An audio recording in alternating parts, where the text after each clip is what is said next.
ঠাকুর বলছেন, সত্য বলছি, তোমরা সংসার করছো এতে দোষ নাই, তবে ঈশ্বরের দিকে মন রাখতে হবে। মন নিয়ে কথা, মনেতেই বদ্ধ, মনেতেই মুক্ত। মন যে রঙে ছোপাবে সেই রঙে ছুপবে।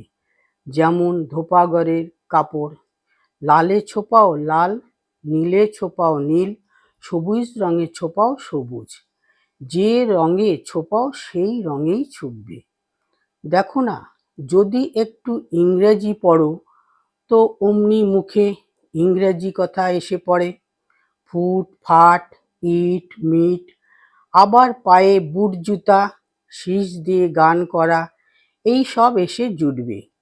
আবার যদি পণ্ডিত সংস্কৃত পড়ে অমনি শোলক ঝাড়বে। মনকে যদি কুসঙ্গে রাখো তো সেই রকম কথাবার্তা চিন্তা হয়ে যাবে।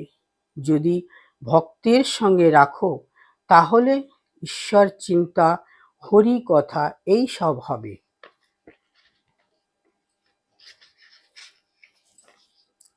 আবার বলছেন, শ্রীমদ্ ভগবতে আছে যে অবধূত 24 গুরুর মধ্যে চিলকে একটি গুরু করেছিলেন। এক জায়গায় জেলেরা মাছ ধরতে ছিল, একটি চিল এসে একটা মাছ ছো মেরে নিয়ে গেল। কিন্তু মাছ দেখে পেছনে পেছনে প্রায় 1000 কাক চিলকে তাড়া করে গেল, আর সঙ্গে সঙ্গে কা কা করে বড় গোলমাল করতে লাগলো। মাছ নিয়ে চিল যেদিকে যায় কাকগুলোও তাড়া করে সেই দিকে যেতে লাগলো। দক্ষিণ দিকে চিলটা গেল, কাকগুলোও সেই দিকে গেল। আবার উত্তর দিকে যখন সে গেল তারাও সেই দিকে গেল। এইরূপ পূর্ব দিকে ও পশ্চিম দিকে চিল ঘুরতে লাগলো। শেষে ব্যতিব্যস্ত হয়ে ঘুরতে ঘুরতে মাছটা তার কাছ থেকে পড়ে গেল। তখন কাকগুলো চিলকে ছেড়ে মাছের দিকে গেল। চিল তখন নিশ্চিন্ত হয়ে একটা গাছের ডালের উপর বসলো।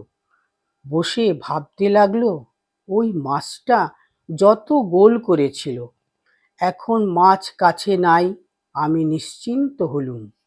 অবধূত চিলের কাছে এই শিক্ষা করলেন যে যতক্ষণ সঙ্গে মাছ থাকে অর্থাৎ বাসনা থাকে ততক্ষণ কর্ম থাকে, আর কর্মের দরুন ভাবনা চিন্তা অশান্তি। বাসনা ত্যাগ হলেই কর্ম ক্ষয় হয় আর শান্তি হয়।